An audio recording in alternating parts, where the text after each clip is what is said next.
serious question. What happened to Kodak? Like, you called him a sicko. I didn't even bother to Google it. It seems like something went on. I saw something where he took a shot at PB and Block's girl, R.I.P. He went to a Roscoe's meeting. Jeff, who's in the silent in the corner way back in the day. It was a very sketchy Roscoe's. Let me tell you right now, I stuck out like a sore thumb. Regardless, what's going on with Kodak? Do you have some insight and hip hop information for us here today? I know it's a football show. You just said the whole situation with Brock's girl. That's one. Yep. Two, there is a funny video of him eating a glizzy, and it kind of looks pretty. I'm not gonna lie, it looks pretty suspect. It looks sus, as the children say. It's very sus. It is very, very sus how bad. I mean, like, he's choking this hot dog down, and the guy got him, and that's not why he's a sicko. I mean, maybe a little bit. He's a little bit. He's the king of the super gremlins. I mean, you can't be a super gremlin if you're just a regular guy. Like, if you're just Bob Nobody going to work every day and banging your wife at night, maybe like once a time in a day, having the same chicken and vegetables for dinner and watching Monday Night Football, you're not going to go to flat. He's the trap version of Will Ferrell's character from Step Brothers. He's the trap. He goes and he crashes the funeral. He goes and he does what a super gremlin does. He's gonna do what a super gremlin do, and he's gonna keep making hits for me and you. And that's what Kodak will always be. He's just a guy that's living his life, and the only reason why I called him a sicko is just because, listen, man, we all have our problems, we all have our ups and downs, but Jesus Christ with this guy, like, I feel like every day we're looking out into the horizon, and then there's Kodak Black doing some crazy shit. And nothing against him. Like, I like Kodak Black. When a sicko's a sicko, you gotta call him out. He's a sicko. So he's not even top sicko of the week. We'll get to top sicko of the week shortly.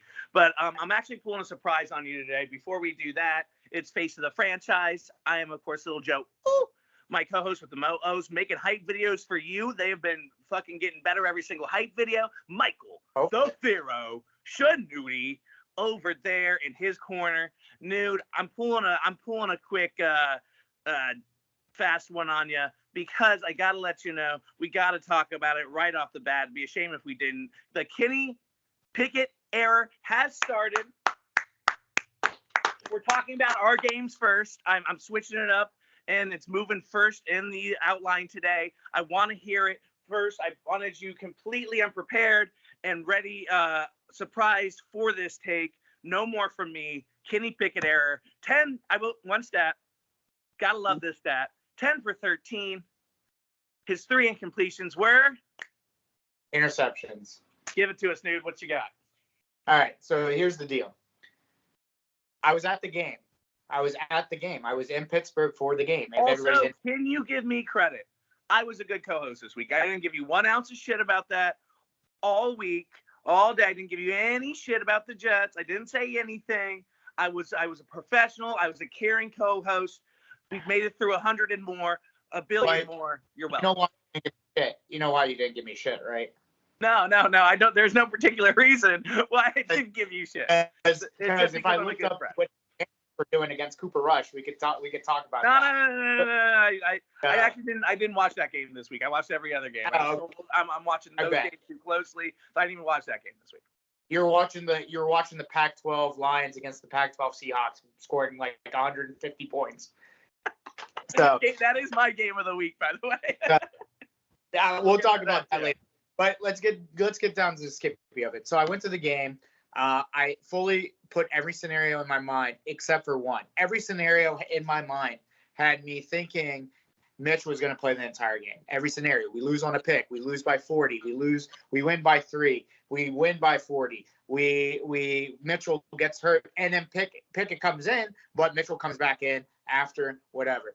So when we get to the game, the vibes of the game felt very ominous for some reason. Like, I just felt like, dude, I just don't like the vibes in the stadium. Eerie tone in there. You could feel it. You could feel in there something is about to happen. We watch the game. We're watching the very inept offense. Blah blah blah. First drive, the entire stadium. Kenny, and it doesn't stop. Like, they don't give Mitch any vibes of them wanting him to be in the like. Well, who do you think started that? Because you know who else was there too. Oh, so D Mike, I'm gonna give D Mike credit. He's been a Kenny guy. He will always be a Kenny guy. It doesn't matter if we have Patrick Mahomes. I feel like he will ask for Kenny. No, I'm just kidding. But like Kenny, I'm talking about another high-profile media member that's competitive with our studio.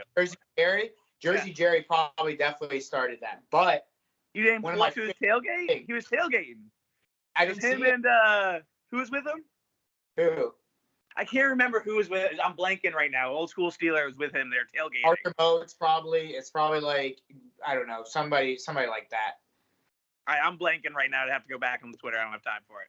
But anyways, like, so people were booing Canada, which I enjoyed, all that stuff. So come the second half, it's 10-6 because Boswell, my God, that guy's worth every penny we paid him. He can hit fucking rockets down the fucking pipe. And he made 155-yard down the pipe. Like, only one kicker I want more than him. Obviously, it's Tucker. That's it. But now, hey, quick question. Pause the story just for a moment. Yeah. If the Ravens roster was the Steelers roster, would you rather have that roster currently? I can't say that because the passing defense is so bad. So that's true. So bad. Dude, they're 32nd in the league, and they've already given up like 1,500 yards in 4 weeks. They gave up 1,500 yards, and their wide receiver core is not as good because this is where the park comes in, where Kenny comes in. Duvernay looks like he could be a top 10 guy when it's all said and done. Who? At least from his class, Duvernay. No, Duvernay looks good. Bateman is all right. I just don't like. Deontay's good, and Pickett. So this is why I gotta like. This is where I'm coming with this because like. Okay, yeah. And I'll allow you to answer the question. Go. Pickett comes in, right?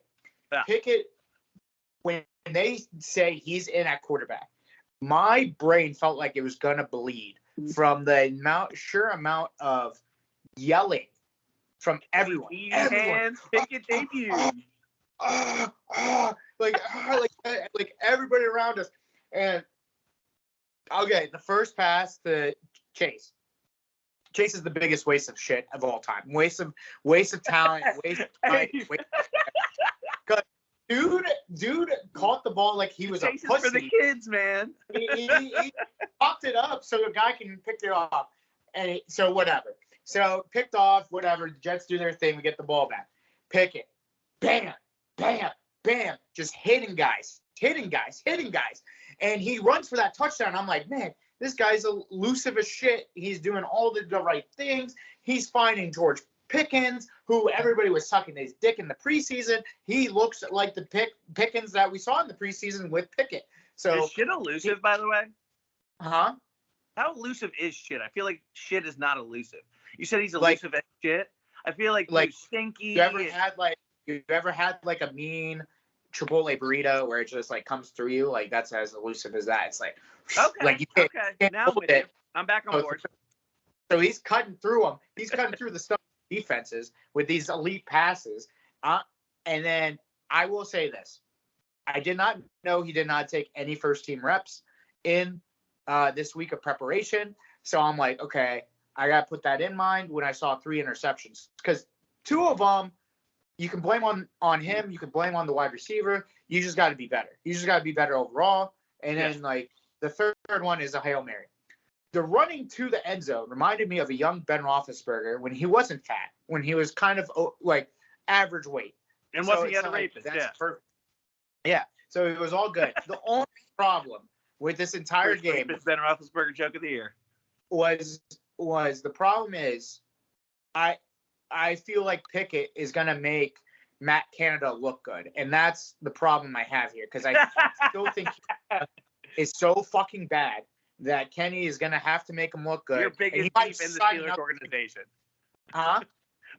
Your biggest rivalry in the Steelers organization. You wanted him gone for how long? I'm pretty sure I've had a problem with every offensive coordinator since Bruce Arians. Like Todd Haley, I hated. Fishner, I hated. This guy, I absolutely hate. Like, I need a nerd. That's what I need. I need your doppelganger before he got the job in Miami. I need that type of dude. I need that kind of fuckhead to do that. And then the last thing I will say, listen, TJ Watt is an all-world guy. He is. And I believe in whole heart, if you put him on any the 0-7 stack going around when he doesn't start since he's been with the Steelers. But I didn't believe why until I saw that game. Every one of those players, except for Minka Fitzpatrick, needs to give 20% of their salary to TJ Watt because he makes it all look so much better. Cam Hayward is an all-pro for 3 straight years because he's single-teamed. But now, all of a sudden, there's no TJ Watt. He's nowhere to be found. Highsmith is doing the best he can. I give it to the young kid because he's now like 3rd in sacks. And with TJ, they're just blow up the league. I believe that. Our corners are ass. Like, our corners might be bottom 5 in the league. Miles Jack is great against the run. The pass is awful. Devin Bush is awful against the pass, good in the run. So we have 2 linebackers that's good against the run, but tight ends and wide receivers are just running crazy in the middle. Like, the Devin middle hasn't developed like I thought he would either. Devin hasn't really developed like he thought he would. I thought that you'd have a little bit more strength in terms of your secondary this year going in. It doesn't look like there's any improvement whatsoever. It's abysmal. I'd say the only one worse right now is the Ravens and the Commanders in terms of secondary. It's just so bad because like Minka and the Lions. Everybody everybody's like, you have Fitzpatrick, you have this, you have that. I'm like, yes, Fitzpatrick can only do so fucking much. Like, if Fitzpatrick is guarding the deep third of the field because he knows our corners are about to get burned, he can't cover the middle of the field. And like Terrell Edmonds, for what he does, I don't think he is good as given. Just so it was proven this offseason because nobody else signed him. We gave him like a very minimal deal, and that's where it is. That's where I think it is. You give Miles Jack a contract. That's great. You give this Larry guy who's a D tackle who had 9 sacks last year a contract. That's great. But when you skim off the part where you need a unquestionable number 1 corner, and you try to do it with Levi Wallace and Acuna Witherspoon from last year, you just can't do that. And that's where my problem is. That's rough when you can't even pronounce some of your starters' names. That's when you know it's a problem. And Cam Sutton also is a guy that I'm just disappointed in. Like, everybody just has high hopes for this guy. It just was like, he's a slot corner. Like, you need a corner. Like, we just need I hate to say it, like, until we get a corner that I can trust, it's just going to be feast fest for the Buffalo Bills next week. It's going to be feast fest for the Buccaneers now that Tom Brady, we'll talk about Tom Brady and his bullshit for the next 2 years. And the thing is, I'm not expecting to win those games. I will not expect to beat the Bucs or the Bills. What I'm expecting now is just watching Kenny. All I'm watching is Kenny and what he does. If Kenny can do enough against top... Looking towards the future. Exactly. Top defenses, then I'm okay. Now I'm back to normal. Now I'm back to not as pessimistic, still pessimistic because I'm always pessimistic kind of Michael. When Mitch was playing, there was doomsday. It was doomsday Michael. Now it's pessimistic, optimistic in our offense with this guy, Kenny, hopefully. And you just keep shoving down that inner anger and disappointment, let it go farther and farther until it erupts somewhere in your late 30s, early 40s. But we're way, way far off from it. It'll probably erupt when, like, if Kenny ever is good enough, which my prediction was his ceiling is Kirk Cousins, his floor is Andy Dalton now, like not Andy Dalton when he played for Cincy, like now, like Andy Dalton, like when we saw it in fucking London. If he's Kirk Cousins, no faith in meaty hands. My point stands true. Like some people were like, dude, he could be Joe Burrow, he could be Justin Herbert, he could be that. I'm like, let's pump the brakes a little bit because, like, I got to see this man play. And he had confidence, and everybody in the offense said it. Deontay said it. Pat Freiermuth said it. The offense felt confident that they could move the ball down the field, that he could get the ball to them. It was that spark that they needed. He said he's not afraid of making mistakes, and that's what we needed. Is Mitch was so afraid to make mistakes, he just wouldn't take shots. And yes, he threw 3 interceptions. My guy threw 3 interceptions. 1 was a Hail Mary, 2 were off the hands of the people. If those wide receivers catch those balls, we're talking a whole different narrative right now, and we win that game. But he took shots to win the game. He took shots to ice the game. That's all that matters. Ben Roethlisberger did the same fucking thing. So if everybody was sucking his dick, You can suck Kenny's dick for the same thing. But again, Bills this weekend, not confident we'll win. Watching Kenny and the offense, end this story. So if you're, at least your players seem to want to play. At least they come to the field. Go off, and they seem like go off, kid. They seem like they want to go ahead, and they know there's a football game and what they have to do at the football game, and they know what their job is, and they know where their assignments are, and they believe in themselves, and they believe in their quarterback, and they believe in their coaching staff, and they believe in each other. I am currently dealing with 2 players on my team that want to play for us, and that is it. That is it. I am sorry, there's 2 guys, that is Jonathan Allen and that is Deron Payne, who are fighting in those fucking trenches. And you know what? St. Juice deserves credit where it should be. St. Juice has been absolutely doing his thing, looking impressive. 1 or 2 blow things, but not a big deal. Effort has been tremendous because that's, you know what? The most we can seem to ask for right now, and we can't even get that. We got 3 guys fighting, Deron Payne, Jonathan Allen, fighting their asses off in the trenches, and nobody else wants to fucking be there. The offensive line, I mean, I'm not going to keep saying it every fucking week, but I'll say it one more time, I guess, hodgepodge of baggers and cashiers and me and Nude. It's fucking disgusting. It looks, I'd rather have, I don't know, Nude, 25 to 30% of the offensive lines currently in the SES. Like it's disgusting. It makes me want to puke. I can't fucking stand it. This regime was supposed to go ahead and have us at least competitive for the playoffs by year 3. We now ask our head coach, who all respect and all,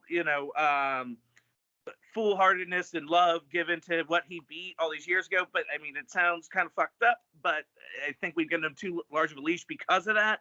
I mean, let's be honest, this guy inherited a lot of those guys that I just mentioned are fighting for us, the players that are still battling for us. Terry, he inherited. Antonio inherited. All these guys inherited. Jonathan Allen inherited. Deron Payne inherited. He's supposed to bring in these pieces that were going to complete us together to get to the playoffs. I don't fucking see that. He promised for year 3. Year 3's here now. He's avoiding the question of the playoffs. It's once again just a complete and utter pathetic tragedy for the Washington Commanders. And I again, it's an easy joke for me to go to, but it's fucking serious for the first time, dude. I might quit this show. I might go ahead and start a crochet podcast and maybe get into Dungeons and Dragons or Magic the fucking Gathering and then kill myself a couple months later. That's where the fuck I'm at right now. This is not an acceptable. Last thing is that this is not by any means anywhere close to an acceptable way an organization should conduct themselves or a product they should put on the field and be proud of. Because basically what they are telling us for the last couple weeks since this season has started, we are not proud of the product we have on the field. We are ashamed of it. We don't have confidence in it, and we are just simply going through the motions. Okay, so I have 2 questions. So, where do you rank Ron Rivera as a head coach? Like, my point is like, do you fire him and then hire somebody like a D'Amico Ryans from like the 49ers or an Eric Bieniemy from Kansas City or like those guys? Would that be something you're Flores over now in Miami? Although I don't think Dan Snyder's that's would ever do that, but you mean Pittsburgh? He's in Pittsburgh right now. That's why I'm upset. Sorry, yeah. But that's question 1. Got all hot and bothered. You knew I knew that. So you're cool with firing Ron Rivera. I'm with that. I actually don't think Ron Rivera is doing as much as he can. The second question is, even though the offensive line sucks, you know who is going to get it blamed, and it's Carson Wentz. Is Sam Howell going to start for a Commanders game this year, you think? I said that before the season started. I said that I think by week 7, week 8, he will be our starter. I think 100% because Wentz is going to go down the way things are going right now. And I don't blame Wentz because we know what Wentz was. We all exactly knew how the Wentz deal was going to play out, and it wasn't a big shock what he's doing. Yeah, am I shocked that he also doesn't know how to make a decision because he has 2 seconds to throw the fucking football and then he's running 20 yards back? No, I'm not, because that's what we built for him. So that's what I was saying with Wentz and Mitch. It's like, if you don't have a good offensive line, like, what do you expect from these two guys? Like, they're not going to be world beaters all of a fucking sudden. Like, yeah, Wentz is a different story because Wentz, he got shafted. I'm not going to lie. He got shafted in Indy. Like, the dude didn't really deserve the blame for what happened. Like, I mean, he lose to Jacksonville, sure, but, like, the dude was he had 26 touchdowns, 4 interceptions. Like, man didn't do much. I bet you they really want Carson Wentz back now with fucking Matt Ryan playing like that. That's beside the point. I mean, there was a December collapse that we talked a lot about on this show, where the Colts were going to make the playoffs, looked like they were going to make the playoffs, went 6-2 under a Carson Wentz helm, when it looked like they were dead, and then kind of blew that shot. There was a lot of blame that had to go to Carson regarding that because his play drastically dropped. Right now, he doesn't even have an opportunity to find that hot, get in the zone Carson. He doesn't. So he's just being the Carson that he's kind of forced to be. And yes, there are some of those ugly sides with Carson on it, but you're exactly right, Newt. It is the offensive line that we've put together, the product that we've put together is not acceptable for any. There's a reason. Like, we had a couple options of quarterback in free agency this year. I think we had at least 3 different quarterbacks. Russell, I know for sure, that said, nope, not even going to touch that team or that organization with a 10-foot pole. Let's look ourselves in the mirror. Let's blow this shit up. Let's throw Dan Snyder's ass in jail, please. I don't want another teaser blue ball Washington Post article that, oh, now the owners seem like there's some. No, fucking get it done. Let's get some sense. Let's get some ethics. Let's get some people that fucking care in this building, and let's get some heart back in this fucking team. There's no heart. Nobody gives a fuck anymore about this team, the people in that building and the people that are playing on that field. You can't argue with me any other way. Like, I have no bit. I have no fucking punchline. I have nothing. We have nothing. All right. Well, clip that, motherfucker. God damn it. Next. Moving on. Next. Injury reports, bro. Next. Before you blow a casket, I can't take this anymore. Yeah, I can't either. I'm done. Clip that and send it off to Dan. Fucking let him know. Have you ever seen me more pissed than that? That was me dead serious pissed. That's dead serious Joey, and that's not a bit. So figure it out, Dan. Speaking of more mismanagement and basically treating players like slaves, even though they're $1 million slaves, and dealing with my doppelganger over there, trying to deal with the headlines best he can. Basically, what's going on here is now that it's expanded into the NFLPA is not only exploring every legal avenue, but they have fired the independent doctor who cleared him week 3 against the Bills. This is just, I mean, it's one of the most over-talked about topics of the week, so we did have to bring it up. It's one of the most over-analyzed topics of the week, but it's pretty cut and dry. That man was seeing stars week 3 against the Bills. When he did the wobble and pop, it's pretty apparent. And they had to make those new rules like right away the following week, which I think we didn't talk about because we recorded before, where now if you wobble, oh, you can't play. Oh, great. Yeah, you think so? You fucking think so? Mayfield is out this week, but it's just disgusting, man. So this reminds me of a line of you. I'm assuming you've seen Avengers Endgame, where is like, we're the Avengers. We do the fighting after, blah, blah, blah. Like, and he gets pissed. Yeah. The NFLPA and the NFL front office, they're the Avengers. Like, they wait until the storm comes, and then they avenge whoever got fucked. And yeah, but don't forget, a whole city probably got wiped out, and then they come to avenge, right? Right. And that's what I'm saying is, like, the city gets grab a water. Go off. The city goes off, right, and like you said, like, the city goes haywire, and nothing happens. But I think personally with the Tua situation is what I said before. It's like There's going to be a settlement. Nothing's going to come out of this. Yes, they made a rule change, but they're just like doing different things to cover their ass, because this is like what I said, and I hate to say it. It's like the situations with other players that did certain things wrong, and that they're trying to cover up their tracks and make themselves look better than what they are. And people are like, Michael, you give so much shit to Roger Goodell and what he does and blah, blah, blah. I'm like, dude, yes, because Roger Goodell is the head of the NFL football league.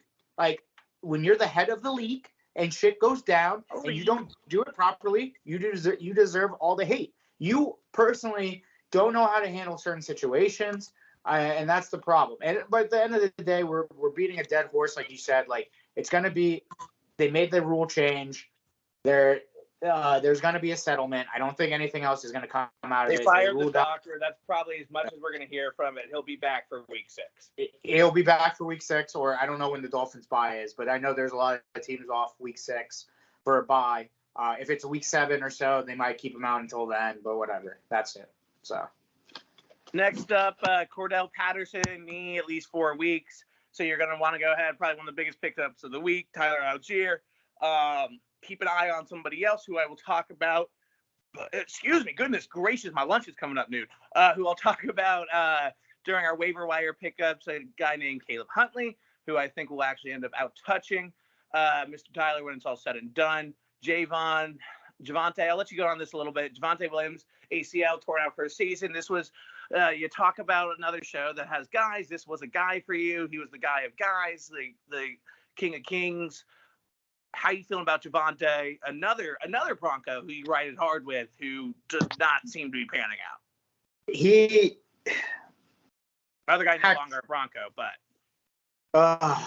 Hackett, man, he just didn't know how to use him and Melvin Gordon correctly. He didn't realize what he had. I would take fucking Hackett over Rivera right now. That's right. I just fucking said that. I'm looking you dead in the eye. I would take fucking Nathaniel Hackett over Ron Rivera's regime right now. Continue. Hot right now, but we'll take a few minutes after this. Breathe. Definitely not going to say that. But I'm still hot. I didn't know where Brian Flores coached for a second. I forgot he was the defensive coordinator for the Steelers now. I got a little hot, discombobulated. That might have been the aftermath of it. Continue. It sucks because I put a lot of stock in Javonte, but this is not about fantasy. This is about a young man's career. He has everything in front of him. A lot of people think he was better than Najee in the draft. He looked really good when he did play. Yeah. And then people saying this knee injury is as bad as it can get. He might not even be ready for the start of next season. That's how deep it is. Yeah. So, me personally, I just hope the day he does come back, he is better, stronger. There is no Melvin. He could show the world. He could be the workhorse back that I believed he could have been.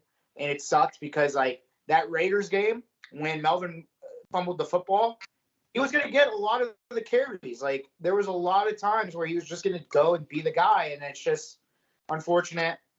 Get well soon, my dog. Like, got that Nudie curse, man.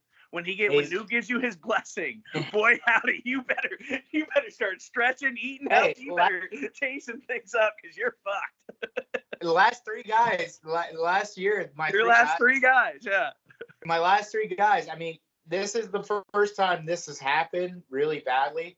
The other 3 guys were just like, they were okay. They were good. Michael Carter was fine.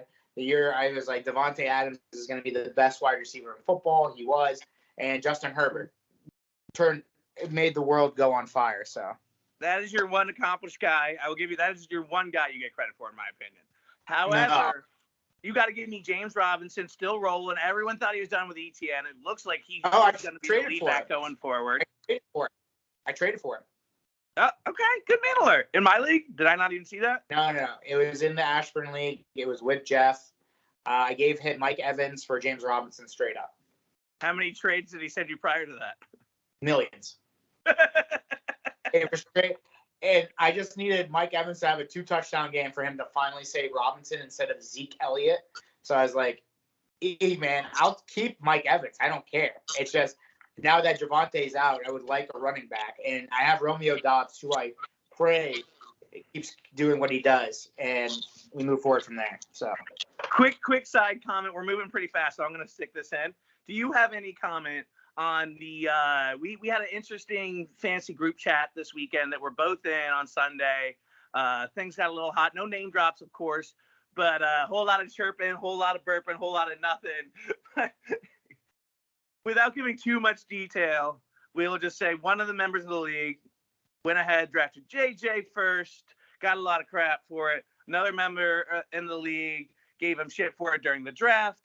The guy who drafted JJ came back and said, "Oh, you're happy you got JT." Things blew up from there. Some people just take fantasy football way too personally. Basically, this guy started to threaten this guy's life, threaten my life as I was a quote-unquote a dick rider. I was just trying to troll and start the torch there, Nude. I was gaslighting like nobody's business. And you know what? Every once in a while, make that type of fantasy group chat makes you appreciate human beings for who they are at their core. And we're all just insecure and lonely and just looking for a win. And, you know, I hope that guy finds his win. But that was... It's just, like you said, it's just people taking it seriously. And then when you talk shit and you can't handle the shit talking back, that just proves the pussification of America. And if you can't handle shit talking... wait. Watch out. Alpha Plus new take. Watch, here we go. If you're giving shit, like, I understand. If you're just sitting there quietly and somebody shit talks you, that's different. If you shit talk somebody and then your shit talking was wrong and they're shit talking you back, take it like a man. That's it. That's all I got to say. I'm in too many group chats for fantasy football where, yes, there are lines you do not cross, but to say like JT over JJ and JT over JJ, JJ over JT, whatever, and someone was wrong, and you take it. So you take it like a man. You don't escalate it to let me pull up to your house. Like, bro, like you're not gonna pull up. Like, why and why do you want to? What are you gonna do? You're being a bitch, dude. It was fucking hilarious. I just had to get that in. We haven't even talked about that off air, so that was had to throw that in there. Daniel Jones, day to day. Treylon Burke, turf toe. Jamison Crowder, ankle timeline unclear for all of them. No. Jamison Crowder, hold on, is out this week. So Isaiah McKenzie becomes the slot wide receiver. Yes, 100%. I'm starting him in 2 leagues this week. He is a guy that also has been getting a lot of red zone looks to start the season. Start him for sure. Jahan Dotson, one of a few other guys who is playing for us and was playing really well. Hamstring 1 to 2 weeks. Do look for some other guys. Look for Cam Sims to come back into the lineup. Curtis Samuel's obviously going to be big, and Scary Terry's still going to do his thing. Biggest likely returns for week 5. Wilson is going to be back to the minor shoulder thing. 100% confident he'll play. Do you want him to play? Probably not. If you're a Broncos fan, Dak isn't gripping the ball very well. Still a small chance he might come back. Likely not. The Cowboys also probably hoping he does not. Brian Robinson, we are certainly hoping he returns. It's looking likely, Nude. I would say about a 75% chance right now, barring any setbacks. I think he's making his debut this week. Who? Sorry, who's making his debut? Dak? Brian Robinson. Oh. It's looking. Rivera came out and said it's looking likely. So I want to give it a 75% chance. That might be a little high and a little hopeful, optimistic on my end, but I think barring any setbacks, we'll likely see him play this week. Okay. I mean, I'm going to say 1 more week, but then that's just me. But I can see that's where a lot of nepotism is leaning, and that's fine. And a lot of people are saying that, and then there's another crowd that's got their fucking fingers crossed because we need something. Listen. He plays amazing. That's all I'm going to say.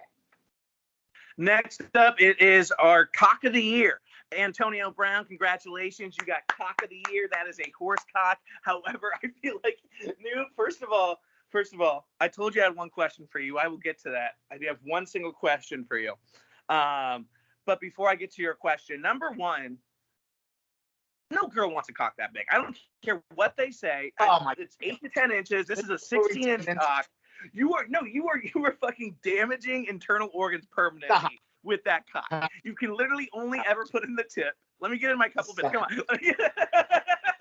Come on. You can literally only ever put in the tip. It's always just the tip.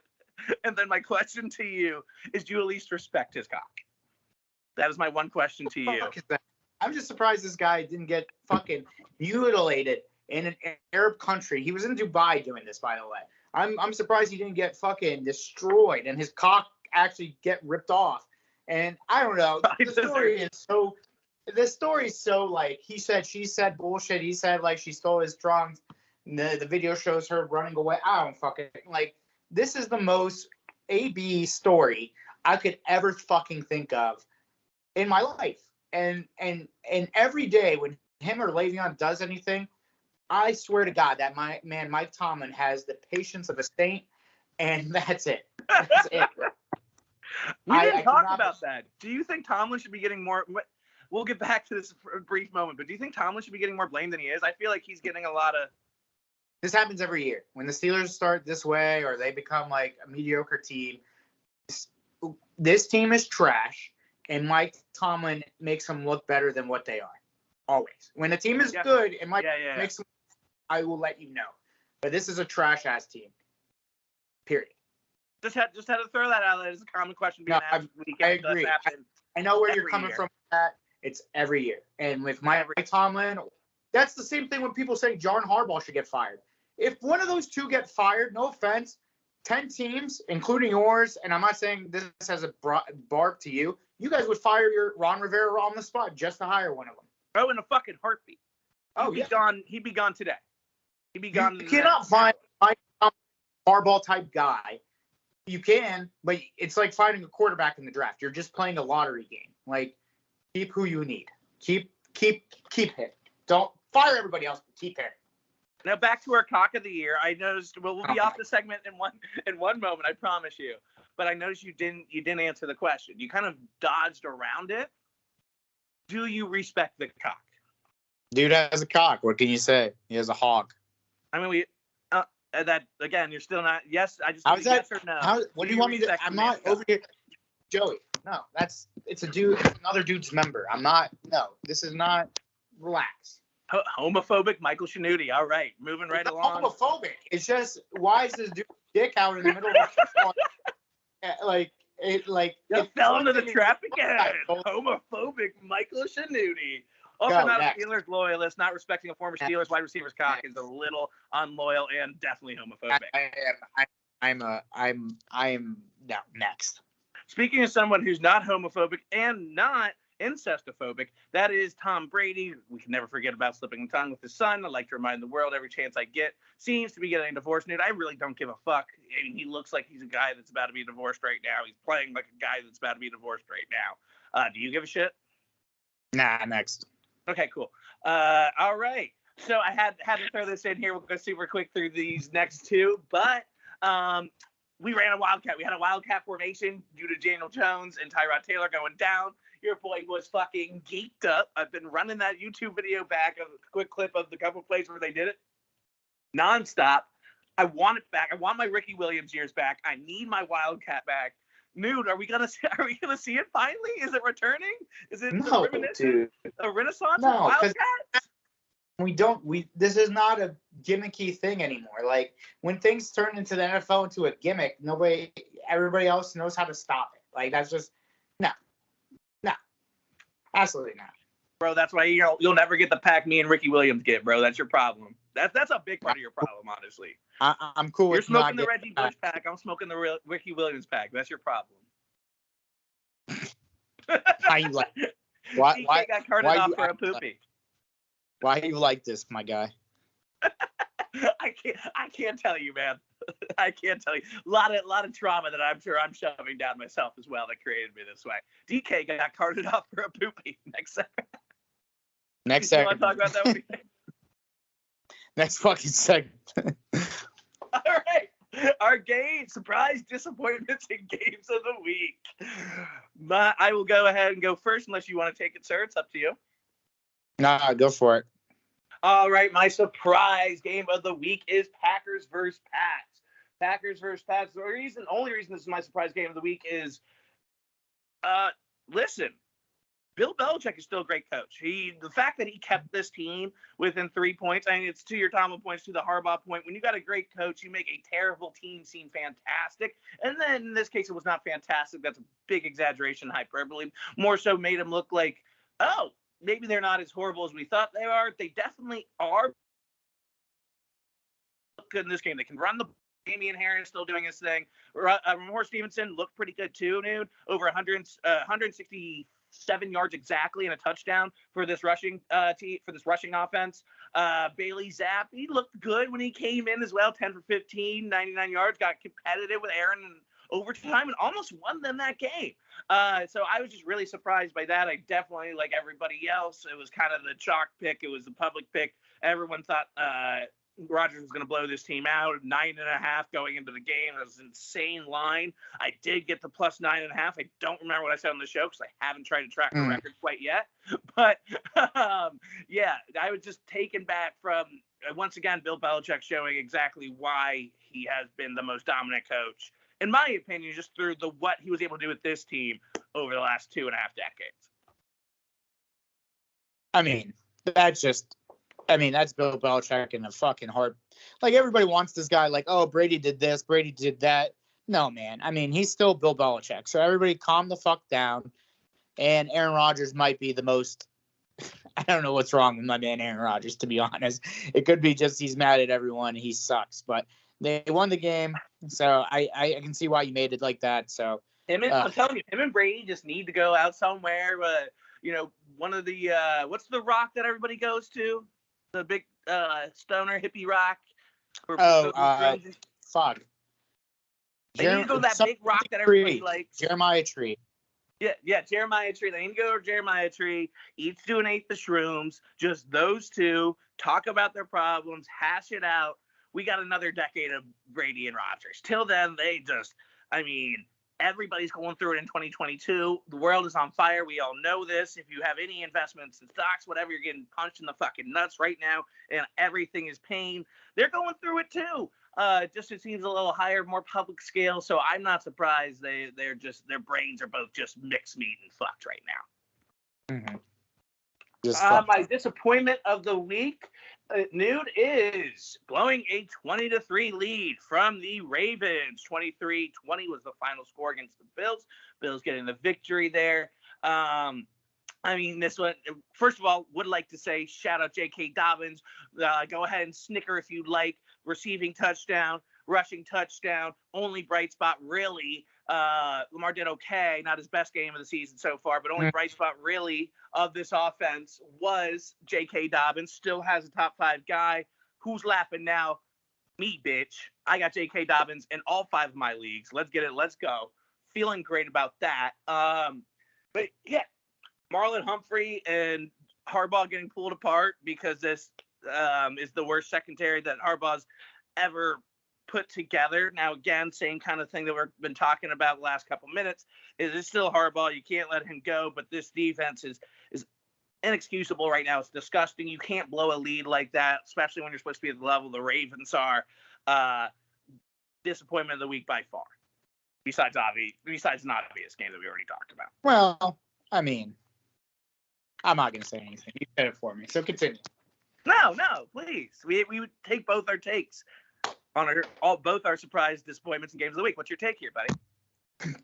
Ravens beat up on poor teams. Good teams beat on them. End of story. That's been their MO. That's their MO always. They'll never be a Super Bowl contending team because of that. Chiefs, Bills, Titans when they're good, they own their asses. That's it. And having the 32nd worst pass defense doesn't really bode well when you have to play like Justin Herbert, Lamar Jackson, Patrick Mahomes in the playoffs. But, that's just me saying facts, and that's it. I'm not over here saying the Steelers are better than them. They're not. But first of all, I don't want you ever to hold back on comments like that because you're a little worried we might get into a 10-minute wrestling spout over here. And you know what? I'm going to control myself. I'm going to hold it back. I'm going to go ahead and let you say your little comments. Because don't forget, going into this game, Lamar Jackson had 16 more touchdowns than 16 teams in the league. Proved that Josh Allen was better. Josh Allen proved he was better than Lamar again.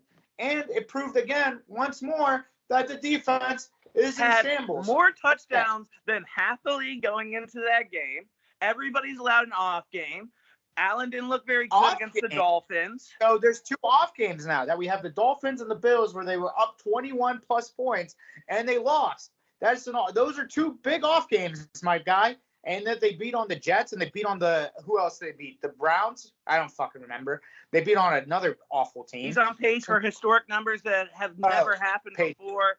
Again, more touchdowns than 16 teams, including yours. Yeah, my team. By the way, we're going to be more efficient now that we have baby hands. But that's besides the point. Hey, baby meaty hands. Meaty baby hands. My point is fix the defense. And maybe I'm over here saying if they fix the defense, they'll be good. But right now, the better teams are going to beat on them. That's it. And my game of the week, you're right, Newt. It was basically an SEC 10:30 game, just absolutely offense. Now, give me credit because I have had games of the week in the past years where it is strictly defensive games. This was just an enjoyable shit fest of bombs and sloppiness and not even great offense, just lucky offense and a lot of that fortuitous offense on a lot of occasions. Holy shit, holy fuck pie. Geno Smith, my favorite meme going around this week, or one of them, is the stats that he is playing better currently than Russell Wilson is. Shocker, I could have told you all that was going to happen. The moment Let's Ride got, by the way, well, I am banning all face of the franchise. If you're a true loyalist to this show, you truly love this show, you are no longer allowed to say two things, and this includes you, Newt. You are not allowed to say, let's ride. And if I hear any little fucker say, con, again, I'm going to stab you in the fucking eye. All right? So those are the two things the face of the franchise listeners aren't allowed to do. Okay? That is, one, say let's ride. And you haven't heard this? I mean, we're not big TikTok guys on this show, right? Corn? Corn. I love corn. I know you know what the fuck I'm talking about. Corn. Oh. Yeah, whatever, dude. Okay? I don't do it. I don't know how to do it. I don't want to do it. If you fucking say that, we are not friends anymore. Do not speak to me. It is not funny. It is not amusing. At no point was it something that should caught on, but that's the world we're in. And if you fucking say it to me, I will never speak to you again. I'm not going to say corn. The fuck? Thank you. This sounds so stupid. I agree. It's also stupid that this game acquired as many points as it did. Geno Smith looked good again, dude. 23-30. He's looking like his WU days, baby. He is fully focused in. 2 touchdowns. I was pretty impressed. This Lions defense still on the worst in the league, probably the worst secondary in the league, worse than the Ravens, worse than Commanders, worse than the Steelers. It is horrendous. And I'm going to be playing a lot of fantasy off that over the next couple of weeks, as anybody should. This is now the time when you start looking at those defenses that have just been giving up points after points. Lions is absolutely one of them. They're averaging 35 points they're giving up a game. But this game was just purely entertaining. It wasn't good, but it was entertaining. It wasn't good football, I should say, but it was entertaining. It was entertaining. I'll give you that. That's for sure. What you got for us, dude? Like that was just a wild game, and I appreciate that because it's better than the games I got to pick because you pick first, so you pick good games. But no, I'm just fucking with you. But that's the advantage of doing the outline. Yeah, the disappointment. Well, I'm gonna just start with my disappointment. So my disappointment of the week is definitely the Broncos and the Denver, Las Vegas game. Look, we all sucked the AFC West dick for so fucking long. That we thought 4 teams were going to make the playoffs, all teams were going to be 10 plus wins, blah blah blah. No, these 2 teams have proven once again that we all owe the Chiefs an apology because the Denver Broncos and the Las Vegas Raiders are nowhere close to the Chiefs. I don't know if it's because of coaching. I don't know if it's because Patrick Mahomes is a wizard. But that might be our worst take on this show this year, by the way. That is not aging well at all. That the AFC West is going to be the toughest team in the division. That is not aging well at all. I think at one point we always said we think to ourselves like Russell Wilson with this offense is going to be so good. Not thinking, wait a minute, this guy broke his fucking thumb and like he's still kind of recovering from it. It's not good. Derek Carr with Adams, it's going to be so prolific. Derek Carr is not really that good.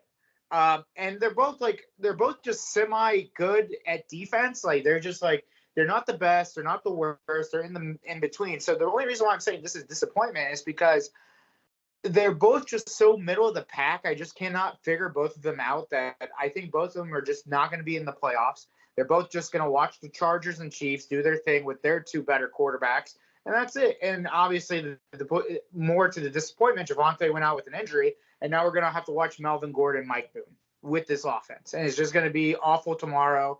I'm just not going to have fun watching it, and it's just, garbage. So, hey, Mike Boone era. Kenny Pickett era and Mike Boone era. Fuck Gordon, he's done. Mike Boone era, baby. Yeah. Now, for my surprise of the week, it's actually going to be the Indianapolis Colts with the Titans. Same thing. We all sucked the dick of Matt Ryan, thinking he was better than Wentz.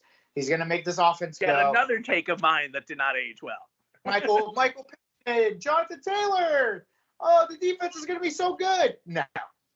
The surprise is that you guys are still the Titans bitches, that the Titans still own your jocks, and Derrick Henry will always go for 150 yards and a touchdown, and you guys can't do anything about it. But Michael, Darius is not on this field. Well, that's whose problem is that? You guys keep trying to rush him back. Darius Leonard is not there for a reason because he has concussions and all these things because you keep rushing him back. And you guys think Stephon Gilmore is still Stephon Gilmore from the New England Patriots when he's just declined heavily. And Matt Ryan, dude, oh my God. You cannot tell me this guy has aged so poorly because of how things happen in Atlanta. Now that he has these weapons, he's going to be so much better. No, dude, he is what he is. He's a statue of mediocrity. Like him and Matthew Stafford are just statues of mediocrity. Like they're just not good quarterbacks anymore. And I hate to say it that way. Matthew Stafford won the Super Bowl last year. Great, grand, wonderful. He did enough to win. Matt Ryan just doesn't have that to win. Like they're just not going to win games with this guy. And I just think the Colts are just beating their heads in from when Philip Rivers left, or Andrew Luck left. They can win from Philip Rivers, who wasn't that good, who went to Carson Wentz, wasn't that good. Matt Ryan, who wasn't that good. Like you just need to say to yourselves, if it's not a prolific quarterback, we need to draft one. End of story. And I would say that's a low-key Irsay needs to sell the team too. You can hate it on all you want, but this guy is still just a dude that's like chugging a fifth of whiskey at 8 a.m. and making decisions for a football franchise is not exactly what you want. Let me tell you, ladies and gentlemen, alcohol damages the brain. You know that firsthand? I may know that firsthand. So my game of the week is going to be everybody's game of the week. Everybody was waiting for the Sunday night game, which is the Chiefs and the Buccaneers. The reason why I'm saying game of the week, though.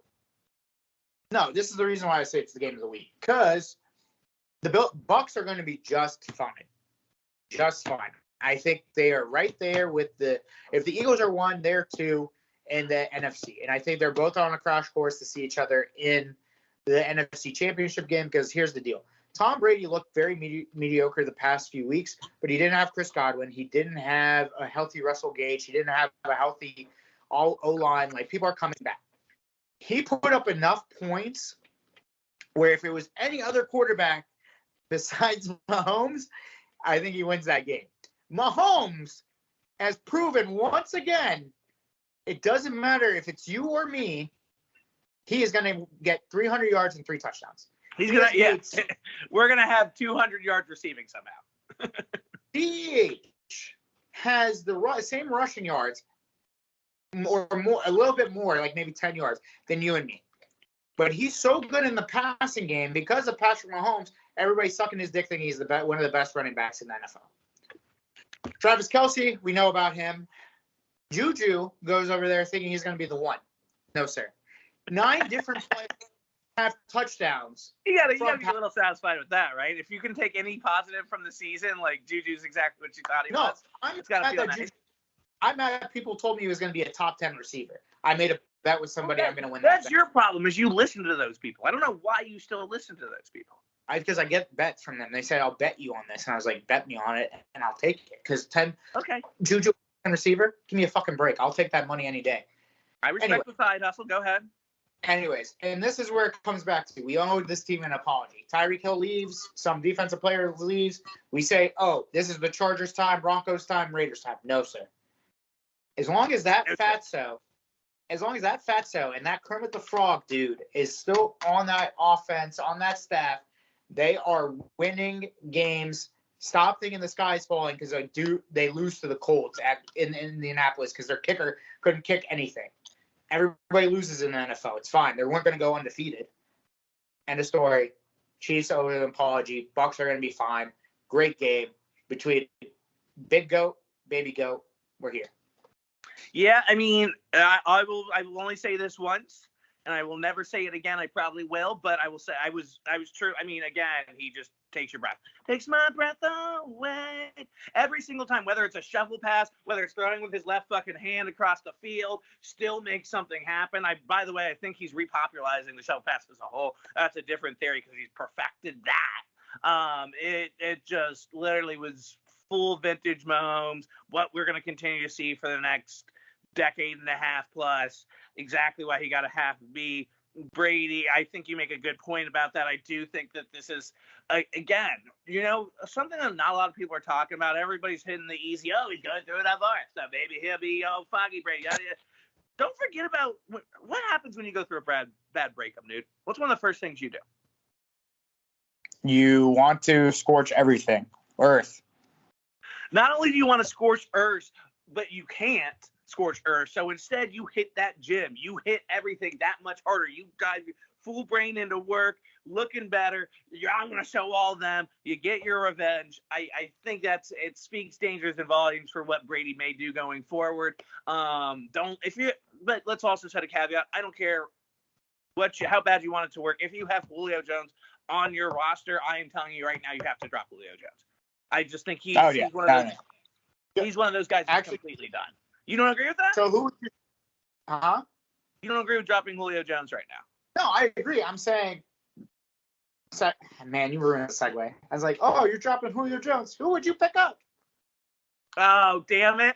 No, that never happened. Let's run it back again. So, yeah, anyway, dude, I think right now is the time that you need to drop Julio Jones. He's just not doing it for you anymore. Who are you going to pick up, Joe? Perfect.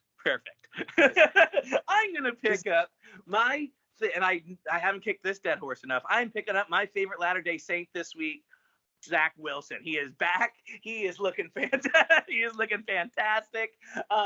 Also, you may kind of wins at this. They are playing Miami, but a lot of people don't realize Miami's giving up the third most fantasy points to QBs right now. Zach Wilson looked good last week. He's looking more confident than ever. I actually think they have a decent roster. They do. I mean, if the Jets were what they were last year or years past, the Steelers would have won that game on Sunday. So I think they actually look a little more confident.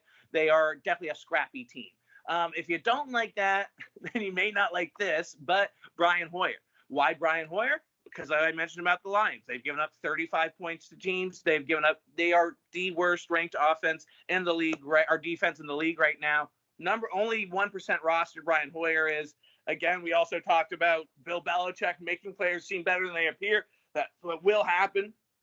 I think you can see him at least put up some decent numbers if you're in a stretch, if you're in a pinch, because that will be mostly a running game. But I think Brian Hoyer will still, and that shitty secondary lines will still allow Brian to get some points. Next up, again, I have Rashad White. Rashad White is a guy that I think is slowly but surely stealing touches away from Playoff Lenny. Playoff Lenny, while yes, he promised you all more touchdowns, has only delivered one in those 2 weeks. I just think that they're starting to see and get more interested in getting Rashad White the ball. And then I mentioned it already. This is one of the most obvious pickups of the week, but I do think Mike Boone is going to end up out touching Melvin Gordon. So let's go ahead and get some Booney in there. And did I take him for you? I'm pretty sure. Okay, you're gonna do your whole list. I'm gonna have to put a rule now that you have to pick one guy, because you're telling me not to pick obvious guys, and you have 12 different dudes. Like, what am I supposed to tell them to pick up? I haven't picked any obvious guys yet, except for Mike Boone. They're all not obvious guys. Yeah, but I'm gonna have to pick the obvious guys now because you picked all the low key guys. What do you mean? It's totally not something I'm doing intently. All right, pick up Pickett, pick up Tyler. Something you haven't realized, Bethany, dude. Everything I do is with intent. Everything has a hidden troll agenda. You're finally starting to go ahead. Took you a couple of years. Go ahead, troll. Caleb Huntley, 11% rostered, will take touches away from Taylor Hytier. Tyler is the most obvious pickup of the week, but Caleb will end up out touching him as well.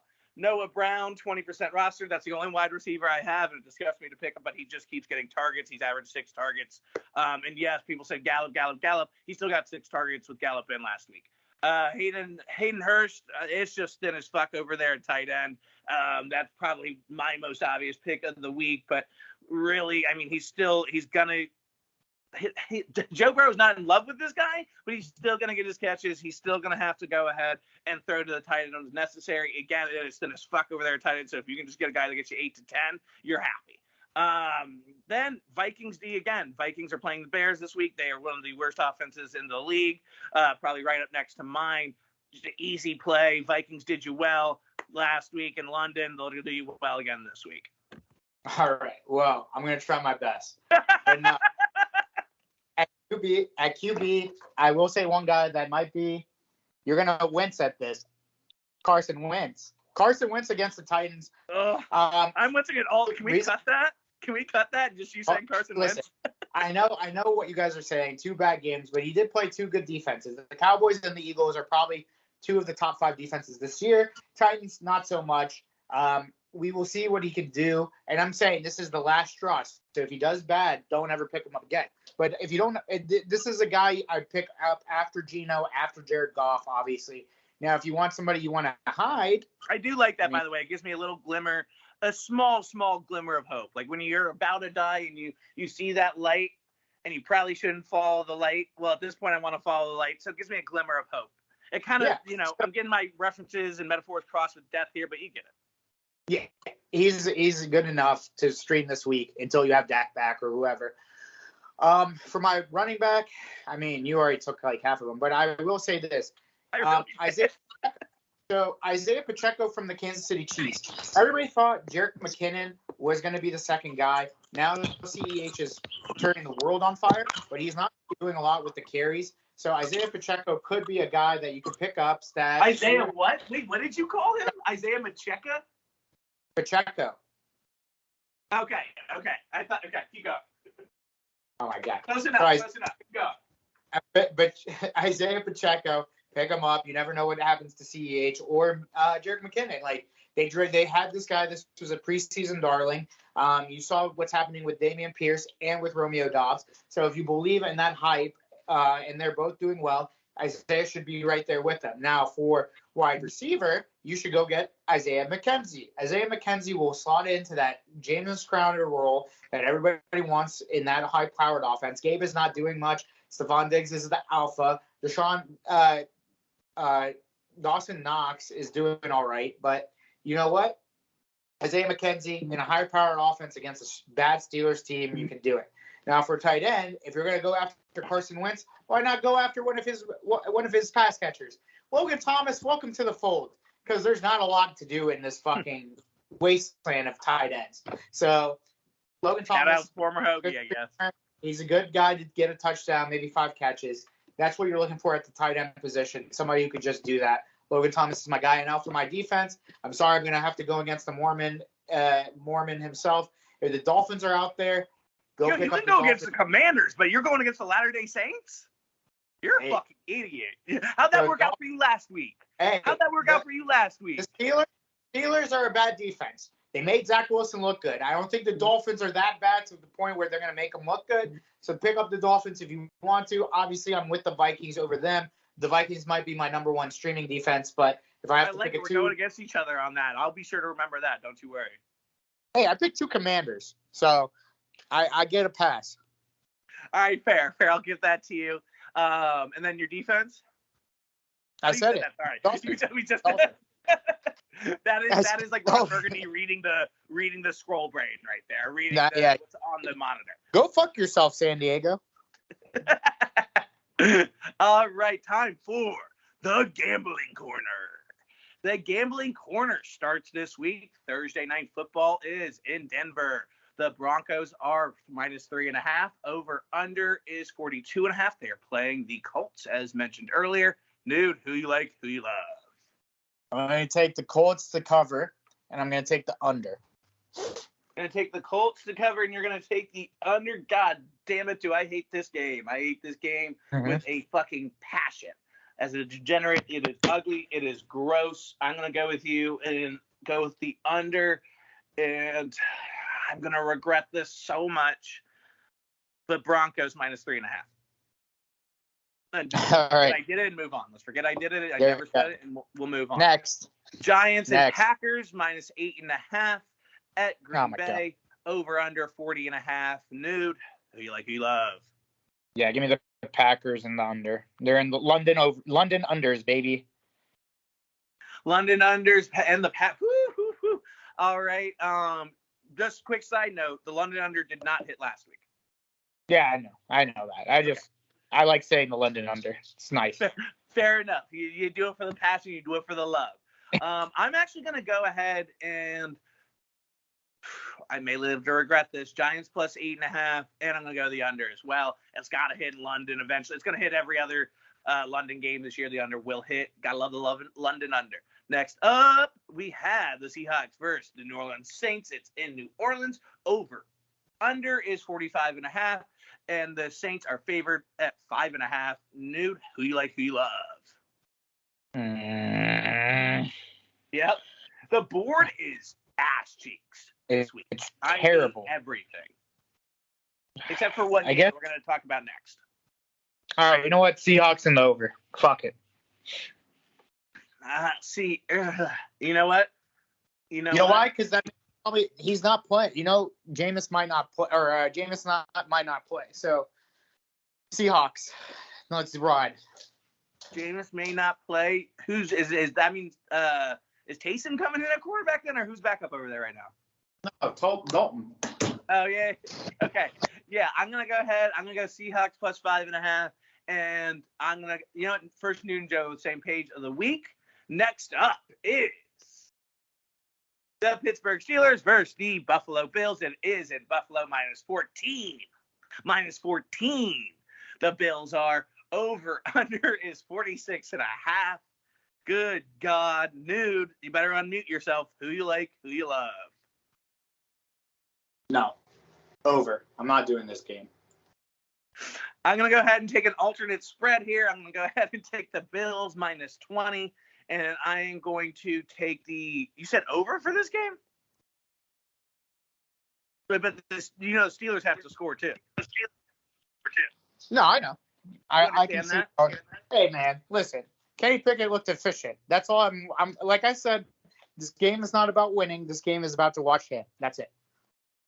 Yeah, take the alternate spread here, -20, and parlay it with the under. It's going to be crazy odds, but the Steelers are not going to score.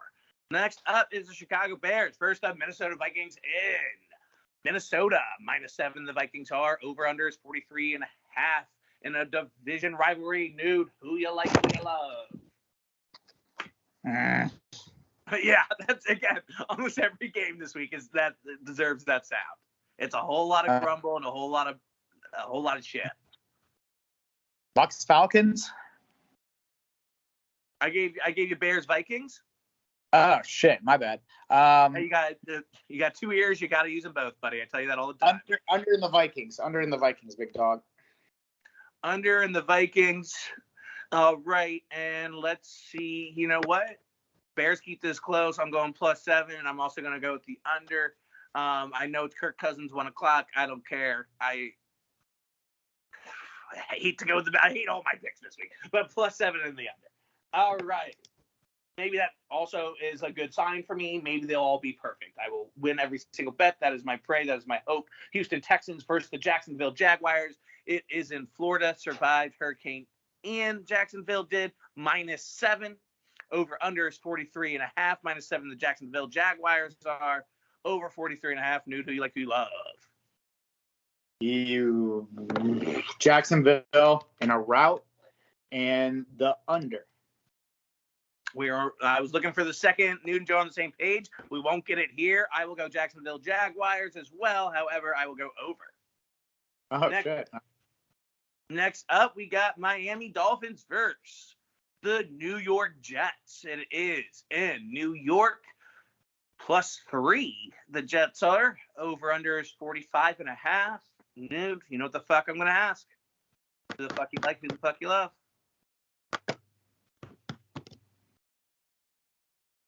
Dolphins, Jets.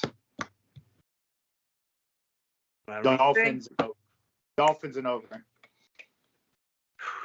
And there it is. Second Nude and Joe on the same page of the week.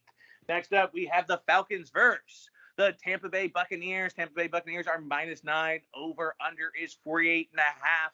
Nude, I'm going to throw one off on you. I'm going to go first here because I think this is the ultimate Brady revenge game, meaning that he's just tired of all the shit talk in the past couple of weeks. He doesn't want to hear it anymore. He doesn't need it. This is where everybody shuts up this week. He always fucks up the Falcons. Look at the games they've played in the past couple of years. Always fucks up the Falcons, and we know his past history with them as well. -9 over 48.5. This is going to be each team may end up having 40. The Bucks probably have like 60 points, Falcons 40. So maybe take the alternate over 100, but at least take the over 48.5 here.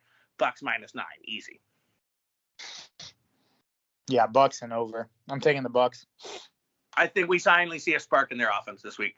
Yeah. Next, and we kind of saw at the end of the game on Sunday night. So next up, we have the Detroit Lions versus the New England Patriots. The Patriots are at home and favored, -3.5. Over under is 45.5. Dude, my Southern charm slipped out there a little bit. I don't know how much charm it was. Who you like, who you love? Give me the Lions, baby, and the over. Let's ride. Well, what did I just fucking say? What did I say 20 minutes ago? Motherfucker. You know what? It was going to be a New and Joe on the same page, but Patriots proved they can score. Patriots proved they can move the ball. Pick up Brian Hoyer, as I told you.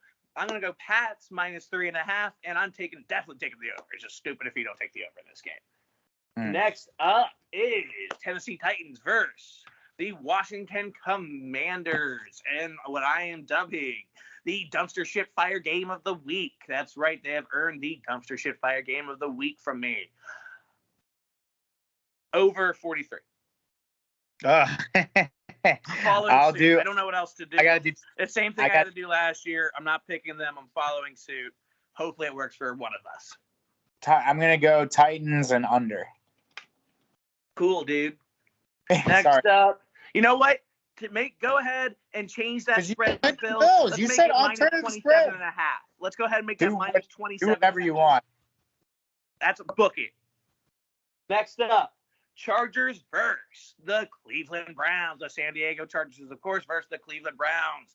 Browns are at home, and they are dogs at +2.5. Over under is 47.5. Nude. Who the fuck you like? Who the fuck you love? You really got. I thought you were going to pick this game first. Sure. I can do that for you. I can give you a little sense of, really, you're having trouble. You know what? I think Chargers are going to start to find their footing as we go along here. I do. We gave them a little bit of shit earlier, but -2.5 Chargers. San Diego's got it. And then I'm going to go. This is an over game, too. This is a very obvious over game. Over and the Chargers, yeah. Third, Nude and Joe on the same page with another groan and growl from good old Michael Fairless-Shanuti. Next up, San Francisco 49ers versus the Carolina Panthers. We are in Carolina, +6.5. The Carolina Panthers are over. Under is 38.5. Nude, who you like, who you love? Give me the 49ers and the under. Give you 49ers and the under. I think this is a weird game where the 49ers will win, but I think the +6.5 is way too large. I get it. The Panthers are dog shit. Baker is ultimately proving he is what everybody thought he was, dog shit. I know he can be better than that, but right now he's just not figuring it out. He doesn't seem to be showing any, at least the flashes or spurs of good moments or good football that he did on the Browns. I don't see any of that this year. And McCaffrey just can't quite do enough. So, but I still think they keep it close here at +6.5. I'm going to go with the under as well. 38.5 is always tough, but I'm going to go under here as well. Next up, Philadelphia Eagles versus the Arizona Cardinals. We are 2 weeks away from a D-Hop return, but not relevant now. Cardinals are at home, +5.5 at home. Over under is 48.5. Nude, why don't you hit us first? Who you like, who you love? So I am gonna do the Eagles and the over for sure. Eagles and the over for sure. Okay, so This game is a weird one. It's to that point where you start to look for those games, especially being the only undefeated team left. And this is not any NFC East bias whatsoever, but you're going to start having those weird games where teams, you start to formulate these opinions, and they're definitely in September and October, they're almost never correct. I go again with, we all thought the Texans were going to shock the world last year, and that just clearly did not happen. There were some teams that were absolute dog shit that we were kind of impressed by. I'm not saying the Eagles are that at all. I have said in past weeks, I'm scared, I'm terrified. I even said before the season started, I think they're a Super Bowl contender. However, you're going to have those weird weeks. This is one of those for the Eagles. I'm going to go ahead, and this may be one of the dumbest things I did, especially because of how the Cardinals are playing, but I think you're going to be surprised. That 4:20-25 slot for the Cardinals is actually a sneaky good slot for them. And it's almost always a home game for them, too, if they're playing at that time. So, Newt, it is my dog of the week, and every pick's going to pain you this week. The board is just tough and ugly, but I'm going to take it. Cardinals plus 215, and I'm going to take it over. It's going to be a battle. I think it's going to look like the Eagles are going to dominate it, and then Kyler's going to go ahead and flash his couple of moments of greatness, and it's going to be enough to win this game. Bingo. Next up, Dallas Cowboys versus the Los Angeles Rams, minus 5.5. Los Angeles Rams are against Cooper Rush's under his helm. Undefeated Cowboys. They're not undefeated, but under his helm, they fucking are. God fucking damn it. I hate myself and everyone around me. Over under is 43.5. Nude, who you like, who you love? Give me the Rams and the under, brother. All right, brother. Well, let me go ahead, and I am going to under. Really? You know what? Third, you and Joe on the same page. Fuck it. And you know what? Take an alternate spread. It's going to be dumb, but it might pay off. Minus 9.5 Rams. That might be my toughest pick of the week. All right, next up, Cincinnati Bengals versus the Baltimore Ravens. In a rivalry matchup. Yeah. Did you have something to say here? My God. Did you want to comment first? No, I'm not. And fuck that. Anything to add here? Okay. Well, Monday Night Football. Monday Night Football. We have the Chiefs and the Raiders. Sunday Night Football. Cincinnati Bengals versus the Baltimore Ravens. Ravens are favored here in the likely battle of the division. The division? Who is going to win? Who knows? Again, Ravens minus 3. Over under is 48.5. Nude, who do you like? Who you love here? Monday Night Football, the Chiefs and the Raiders. I'm going to give you Bengals. Yes, I know. I have some favoritism towards the other team playing, it seems sometimes. Bengals plus 3. They are hot. I don't know who's going to win this game, but I do think it's going to be close. Bengals plus 3. Over. Do you want to get picked? Monday Night Football. Any analysis for Sunday Night Football? Monday Night Football. Anything you want to comment on? Monday Night Football. Two division rivalries. Monday Night Football. Fine, I'll give it to you. Las Vegas Raiders versus the Kansas City Chiefs. 7.5. The Kansas City Chiefs are at home. Over under is 51.5. Nude. Monday Night Football. Who you like? Who you love? Oh yeah, definitely. We're definitely doing the Chiefs and the over. So I'm cool with that. You are a sucker. You are a sucker. The one game where he shines twice. There's two games where he shines twice a year, and that is the Kansas City Chiefs games. And that person that shines is Derek Carr. He always puts up a fight. I don't care how bad the Raiders look. He always puts up a fucking fight against his team. He has embarrassed them several times. It might be Patrick's only Achilles heel is facing this team. I don't know what it is, but it's always close. They're definitely not covering that minus 7.5, so you can scratch that out. And I will go ahead and tell you, let's get a parlay plus 265 on the Las Vegas Raiders for my other dog of the week, along with the Arizona Cardinals. Let's put 50 on it. Let's buy ourselves at least get a payment on our car, get the gas bill paid. You'll get a bill paid with that underdog parlay. At the very least, if you're feeling ballsy, put 10 grand on it, buy a new house. Over. All right. Well, there it is. Thank you guys for rocking. We are the Face of the Franchise podcast. Please follow and like and subscribe on all our sites, Spotify, iTunes, YouTube, all that great stuff. We're also on Instagram, Facebook, and Twitter through the Four Corners Studios Network. Please like and subscribe to all the other beautiful podcasts that we have, as well as our sponsors this evening, Stuck Up Clothing, best, finest fashion money can buy. Follow them on Instagram. Follow them on their website through Instagram, where you can find the new product line. They will ship and be reliable as always. We have our stuff. You can get your stuff as well. Fall drops are coming soon. New fall drops are coming soon. There you go. Eyesight Mobile Eyewear Company. That's Eyesight with an I. Get the eyeglasses, eyewears that you need through them. Follow them on Instagram as well and get what you need through them. They'll come to you as well. Seductions by Jax. Get your nail done, hair done through her. She is the best in the business. Follow her on Instagram. DM her for her availability. She will take you as a client if you're ready to look good. And that is our show. Okay. You coming up with your own little catch lines. Okay. Oh, cool. Tagline, dude. Let's go. Stay breezy, stay easy, and always be one love, Mike.